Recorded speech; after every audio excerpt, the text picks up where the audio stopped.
आज हमारा समाज कल्याण विभाग के तहत एक हमारी सिरतार संस्थान है रोहतक में, उसकी हमने गवर्निंग बॉडी की आज 7th मीटिंग थी और उसमें कई एजेंडा आइटम्स में आज हमने चर्चा की।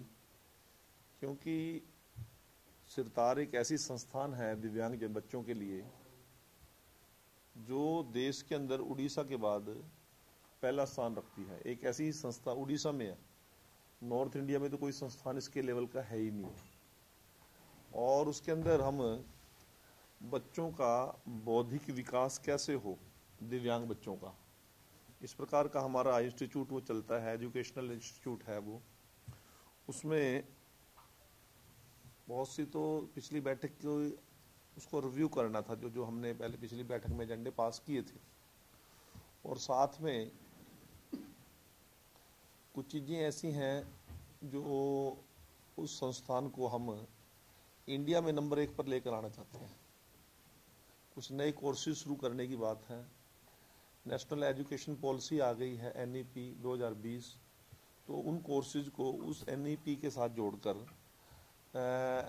जोड़ना हमारी जिम्मेवारी भी है और हमारी डायरेक्शन भी है हमें।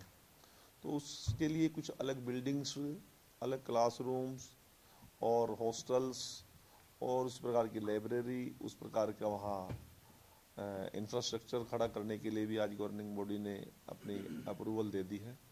इसी प्रकार से पिछले लंबे समय से बहुत से ऐसे कर्मचारी जो वहाँ पर टेम्परेरी तौर पर काम करते थे, क्योंकि ये एक प्राइवेट संस्थान NGO संस्थान है, तो उसमें उनको हरियाणा कौशल रोजगार निगम के तहत लेने के लिए भी एक एजेंडा था। तो लगभग 20 से 22 लोग ऐसे हैं जो लंबे समय से वहाँ पर सेवाएं दे रहे थे, कोई 10 साल से, कोई 12 साल से, कोई 15 साल से। उन लोगों को हमने गवर्निंग बॉडी में अप्रूवल कराया है कि उनको हम हरियाणा कौशल रोजगार निगम के तहत उनको रोजगार की गारंटी वाले सिस्टम में लेकर आने की हमने आज की मीटिंग में तय किया। यदि अमन अरोड़ा, जो उनका प्रदेश का अध्यक्ष भी आम आदमी पार्टी का और शायद उनका कैबिनेट मंत्री भी है, उस प्रकार का बयान दुखदाई है और राजनीतिक माइलेज लेने के लिए बयान दे रहे हैं। प्रधानमंत्री से ज़्यादा संवेदनशीलता सभी धर्मों को लेकर शायद उन धर्मों के मानने वाले लोगों से भी ज़्यादा वो रखते हैं, और जिस श्रद्धा के साथ वो प्रत्येक धार्मिक आयोजन के अंदर किसी भी वर्ग जाति का हो उसमें वो हिस्सेदारी लेते हैं, उसके ऊपर आज तक तो देश में क्या दुनिया में कोई उंगली उठाने की किसी की हिम्मत नहीं हुई। अमन अरोड़ा तो क्या चीज़ है। रही बात, उन्होंने निमंत्रण दिया और प्रधानमंत्री जी ने यदि स्वीकार किया हो और फिर ना गए हो, फिर तो कोई बात हो सकती है। निमंत्रण तो आपको भी मिलते हैं, निमंत्रण प्रधानमंत्री जी को मिलते हैं, निमंत्रण मुख्यमंत्री जी को मिलते हैं, निमंत्रण हमें भी मिलते हैं। क्या सभी जगह जाने के प्रोग्राम बनते हैं क्या? इस प्रकार की बात कह के अब इतना बड़ा आयोजन कुरुक्षेत्र में किया, और कुरुक्षेत्र में भी 6 बज गए थे, 6:30 बज गए थे। वहां से अंबाला भी बाय रोड ही आए हैं प्रधानमंत्री जी, अयोध्या से आए थे।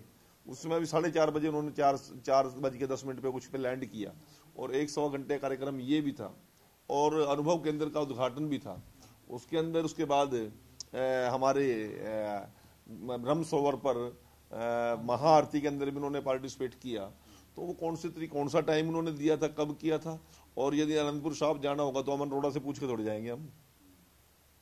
अनंतपुर साहिब जाना होगा तो प्रधानमंत्री जी स्वयं जाएंगे, स्वयं प्रोग्राम बना लेंगे।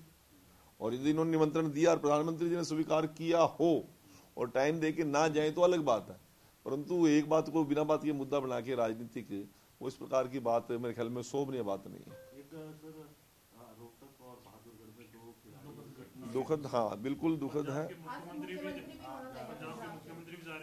देखो वो अलग विषय हो सकता है, परंतु जो व्यक्ति, जो बच्चे हमारे देश की एक धरोहर थे, एसेट्स थे, जिन्होंने आगे चलकर देश के लिए बहुत बड़ा काम, नाम भी करना था, काम भी करना था, परिवार का भी बहुत बड़ा सहारा थे दोनों बच्चे, उनका अकस्मात देहांत हमारे लिए भी दुखदाई है, सरकार के लिए भी दुखदाई है, और परिवार के सब प्रति हमारी पूरी संवेदनाएं हैं। और मुख्यमंत्री जी ने भी अपनी संवेदना प्रकट की, और जो दोषी अधिकारी हैं उनके खिलाफ कार्रवाई के लिए हमारे खेल मंत्री जी ने घोषणा उसी समय कर दी थी, परंतु इस प्रकार की घटनाओं की पुनरावृत्ति ना हो इसके लिए चिंता हम सबको करनी है और कर भी रहे हैं।